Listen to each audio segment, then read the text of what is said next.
പത്തനംതിട്ടയിൽ മുടി വെട്ടാത്തതിന് കുട്ടിയെ ക്ലാസ്സിൽ കയറ്റാത്ത സംഭവത്തിൽ സ്കൂളുമായി പ്രശ്നം പരിഹരിച്ചെന്ന് കുട്ടിയുടെ പിതാവ് സുരേഷ്. തെറ്റ് ആവർത്തിക്കില്ലെന്ന് സ്കൂൾ അധികൃതർ ഉറപ്പു നൽകി.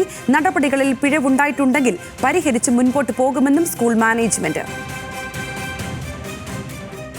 രാവിലെ സ്കൂളിലെ അതുപോലെ അവനെ കൊണ്ടുവിട്ടപ്പം കയറി വരുമ്പോൾ തന്നെ ഇവിടെ 2 സാറുമാർ നിന്ന് അവനെ മുടിയിലൊക്കെ വലിച്ചു നോക്കുന്നുണ്ടായിരുന്നു. അത് കഴിഞ്ഞിട്ട് ഞാൻ സ്കൂളിൽ വിട്ടിട്ടങ്ങ് പോയി. ഇച്ചിരി കഴിഞ്ഞപ്പോൾ എന്നെ സ്കൂളിൽ നിന്ന് വിളിച്ചു. കുഞ്ഞിൻ്റെ മുടിയിൽ ഒരു പ്രശ്നമുണ്ട്, വരണമെന്ന് പറഞ്ഞു. ഞാൻ സാർ ഇന്നലെ വൈകിട്ട് ഞാൻ കൊണ്ട് മുടി വെട്ടിച്ചതാണ്, ഇനി എന്തെങ്കിലും കുഴപ്പമുണ്ടെങ്കിൽ ഞാൻ വൈകിട്ട് അതൊന്നുകൂടെ ക്ലിയർ ചെയ്ത് കൊടുത്തു വിടാമെന്ന് പറഞ്ഞു. പറ്റത്തില്ല, രക്ഷിതാവ് വന്നില്ലേ, വൈകുന്നേരം വരെ ഇവിടെ വെളിയിൽ നിർത്തുമെന്ന് പറഞ്ഞു. പോയിട്ട് 12:30 ആയപ്പോൾ സ്കൂളിൽ വിട്ടപ്പോൾ ഞാൻ അവനെ വിളിക്കാൻ വന്നപ്പോഴും അവൻ പറയുന്നത് ഇന്ന് മൊത്തം അവനെ വെളിയിൽ നിർത്തിയേക്കുമായിരുന്നെന്നാണ്. ഇവിടെ ഇന്ന് പ്രവേശനോത്സവത്തിൻ്റെ ഒരു പ്രോഗ്രാം ഉണ്ടായിരുന്നു. അതിന് ക്ലാസ്സിലെ ബാക്കി എല്ലാ പിള്ളേരെല്ലാം കൊണ്ടുപോയി അവനെ വെളിയിൽ നിർത്തിയേക്കുമായിരുന്നു. അപ്പോൾ ഈ മുടിയുടെയൊക്കെ പേരിൽ കുഞ്ഞുങ്ങളെ ഇങ്ങനെ മാനസികമായിട്ട് ബുദ്ധിമുട്ടിക്കുക എന്നുള്ളതിനെതിരെ പ്രതികരിച്ചു എന്നുള്ളതാണ്.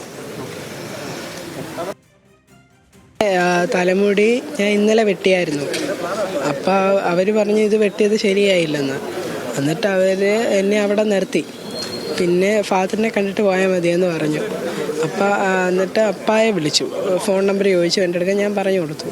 വിളിച്ച് ലാസ്റ്റ് അപ്പ വന്നു, ഇല്ലെങ്കിൽ എന്നെ ഇവിടെ തന്നെ നിർത്തുമെന്ന് പറഞ്ഞു ഇന്ന് വൈകിട്ട് വരെ. എന്നിട്ട് കുറച്ച് നേരം കഴിയുമ്പോഴേ എന്നിട്ട് ഫാദർ വന്നത് കുറേ നേരം കഴിഞ്ഞായിരുന്നു, അപ്പുറത്ത് പരിപാടിക്ക് പോയിട്ട്. അപ്പോഴും ഞങ്ങൾ ഇവിടെ നിൽക്കുക. പരിപാടിക്ക് പോയിട്ട് കുറേ നേരം കഴിഞ്ഞിട്ടാണ് അവർ വന്നേ. പറ്റടിക്കണമെന്ന് പറഞ്ഞിട്ടില്ല, മുടി നല്ലപോലെ വെട്ടണമെന്നേ പറഞ്ഞുള്ളൂ നോർമലായിട്ട്. ഒരു ഡിസിപ്ലിൻ്റെ ഭാഗമാണ്. കുട്ടിയുടെ മുടി രാവിലെ സ്പോർട്സിൻ്റെ ടീച്ചേഴ്സാണ് ഇത് നോക്കുന്നത്. ഒരു ലൈനായിട്ട് വരുമ്പോൾ സ്പോർട്സ് ടീച്ചേഴ്സ് അങ്ങനെയുള്ള കുട്ടികളെ കൊണ്ടുവന്ന് ഓഫീസിനവിടെ കൊണ്ടുവരും. പേരൻസിനെ അറിയിക്കും, കാരണം കൊച്ചു കുട്ടികളായതുകൊണ്ട് പേരൻസിനെ അറിയിക്കും. കാരണം ഇത് അൺഎയ്ഡഡ് സ്കൂളാണ്, അതിൻ്റെ ഒരു ഡിസിപ്ലിൻ്റെ ഒരു ഭാഗമാണിത്. 11:20 ആയപ്പോൾ ഇൻ്റർവെല്ലിന് വിട്ടു. അതിൽ നിന്ന് ക്ലാസ് വളരെ കുറവായിരുന്നു. അപ്പം ഈ കുട്ടിയുടെ ഫാദറിനോട് സംസാരിച്ച് ഈ കുട്ടികളെല്ലാം കൊണ്ട് വിളിച്ച് ഒരു വാൺ ചെയ്ത് ഒരു ഇൻസ്ട്രക്ഷൻ കൊടുത്ത് സ്ലിപ്പ് കൊടുത്ത് വിടുന്ന ഒരു സമയം വന്നുള്ളൂ. പിന്നെ രാവിലത്തെ തിരക്കായതുകൊണ്ട് ഒരു റൗണ്ട്സ് പോയിട്ട് വന്നപ്പോഴാണ് ഇത് കൈകാര്യം ചെയ്യാൻ പറ്റും. അത്രേ ഉള്ളൂ. മറ്റേ ഒത്തിരി ബുദ്ധിമുട്ട് കുട്ടിക്ക് ഉണ്ടാകാത്ത രീതിയിൽ തന്നെ അത് കൈകാര്യം ചെയ്യും. അപ്പോൾ ഏതായാലും നമ്മളത് പറഞ്ഞു തീർത്തു. അവർ സാറ്റിസ്ഫൈഡ് ആയിട്ട് പോയി. Thank you. വിവരങ്ങളുമായി പത്തനംതിട്ടയിൽ നിന്നും ശ്രീരാജ് ബാബു ഉണ്ട്. ശ്രീരാജ്, എന്താണെങ്കിലും പ്രശ്നം പരിഹരിച്ചെന്ന് കുടുംബം പറയുന്നു, ഒപ്പം തന്നെ മാനേജ്മെന്റും പറയുന്നുണ്ട്. നടപടികളിൽ പിഴവുണ്ടായിട്ടുണ്ടെങ്കിൽ പരിഹരിച്ച് മുൻപോട്ട് പോകുമെന്നും പറയുന്നുണ്ട്. എത്തരത്തിലായിരുന്നു ഇരുവരും തമ്മിൽ നേരിട്ട് സംസാരിച്ച കുട്ടിയോട് നേരിട്ട് സംസാരിച്ച കാര്യങ്ങളൊക്കെ ഒത്തുതീർപ്പാക്കുന്ന ഘട്ടമായിരുന്നു? എന്തൊക്കെയാണ് അവിടെ നിന്നുള്ള ഏറ്റവും പുതിയ വിവരങ്ങൾ? സംഗീത, പട്ടം ആസ്ഥാനമായിട്ടുള്ള മലങ്കര കത്തോലിക്ക സഭയുടെ ഉടമസ്ഥതയിലുള്ളതാണ് അടൂർ ഹോളി ഏഞ്ചൽ സ്കൂൾ. സ്കൂളിൽ ഇന്ന് രാവിലെയാണ് സംഭവം ഉണ്ടാകുന്നത്. 9ാം ക്ലാസ്സുകാരനായ വിദ്യാർത്ഥി സ്കൂളിലേക്ക് എത്തുന്നു. ഇന്ന് പ്രവേശനോത്സവമായിരുന്നു. അങ്ങനെ സ്കൂളിലേക്ക് എത്തുന്നു. സ്കൂളിലെത്തിയ ഘട്ടത്തിലാണ് 2 അധ്യാപകർ ഈ കുട്ടിയെ മുടി വെട്ടിയത് ശരിയായില്ല എന്നാരോപിച്ചുകൊണ്ട് ക്ലാസ്സിന് പുറത്ത് നിർത്തിയത്.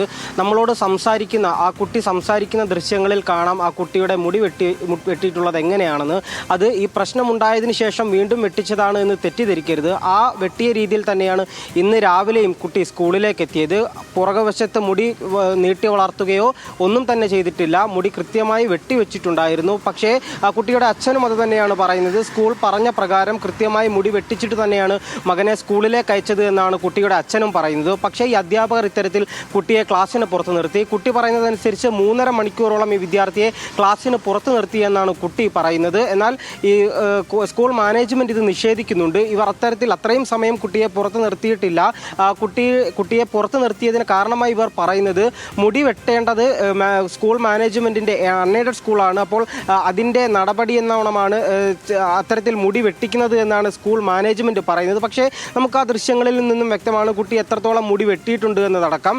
എന്തായാലും നിലവിൽ ഈ കുട്ടിയെ വിളിച്ച് കുട്ടിയുടെ രക്ഷിതാവിനെ വിളിച്ചടക്കം ഈ മാനേജ്മെൻറ്റ് സംസാരിച്ചിട്ടുണ്ട്. അവർ പറയുന്നത് മാനേജ്മെൻറ്റിൻ്റെ ഭാഗത്തു നിന്നും തെറ്റ് പറ്റിയിട്ടുണ്ട്. ഇനി ഇത്തരത്തിൽ തെറ്റ് ആവർത്തിക്കില്ല എന്ന് മാനേജ്മെന്റിന്റെ ഉറപ്പിൽ പ്രകാരം നിലവിൽ ഈ കുട്ടിയുടെ രക്ഷിതാവ് മുഖ്യമന്ത്രിക്കും അതുപോലെ തന്നെ CWCക്കും അയച്ച പരാതി പിൻവലിക്കുകയാണ് എന്ന് പറഞ്ഞിട്ടുണ്ട്. പരാതി പിൻവലിച്ചാൽ പോലും ഈ സ്കൂൾ മാനേജ്മെന്റ് ചെയ്ത പ്രവൃത്തി അവിടെ നിലനിൽക്കുകയാണ്, അവിടെ അവശേഷിക്കുകയാണ്. കാരണം ആ കുട്ടിയുടെ ആദ്യത്തെ ദിവസമാണ് കുട്ടിയുടെ സ്കൂളിലേക്കുള്ള ഈ അധ്യയന വർഷത്തെ ആദ്യത്തെ ദിവസം തന്നെ വലിയ വിഷമമുണ്ടായി എന്നാണ് ആ കുട്ടി നമ്മളോട് പറഞ്ഞത്. എന്തായാലും കുട്ടിയുടെ ആ ദൃശ്യങ്ങളിൽ നിന്ന് തന്നെ അടക്കം വ്യക്തമാണ് കുട്ടി എങ്ങനെയാണ് മുടി വെട്ടിയിട്ടുള്ളത് എന്ന്.